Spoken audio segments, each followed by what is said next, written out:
สบายดีพี่น้องหมดสุขสุขคนเนาะ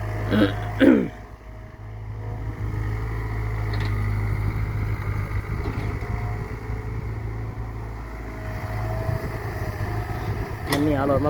าปั่นพายอยู่บ้านบ่อแกงเซาในกิจ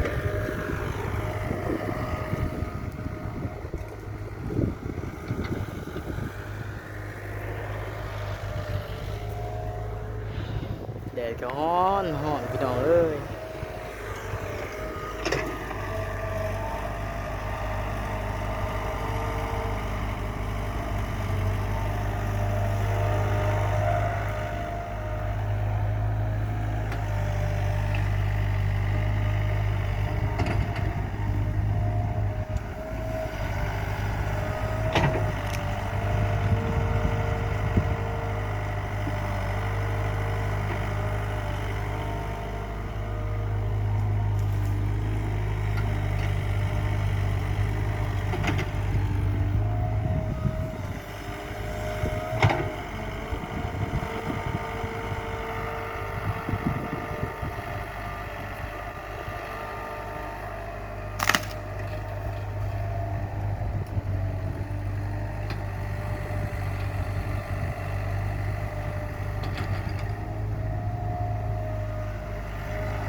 แดดฮ้อนแห้งเลย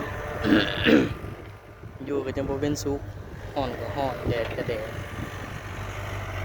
เรียกงานกันยังหลายอยู่ยังกว้างป่านพายใหญ่อีกพอแห้งอีกประมาณ3 มื้อ4 มื้อพุ่นแหละจังแล้วบ่ง่ายได้พายนี่พายบางใหญ่เลยได้ใจติดต่องานได้เด้อหรือว่าจะได้ดินหยังก็ติดต่อมาได้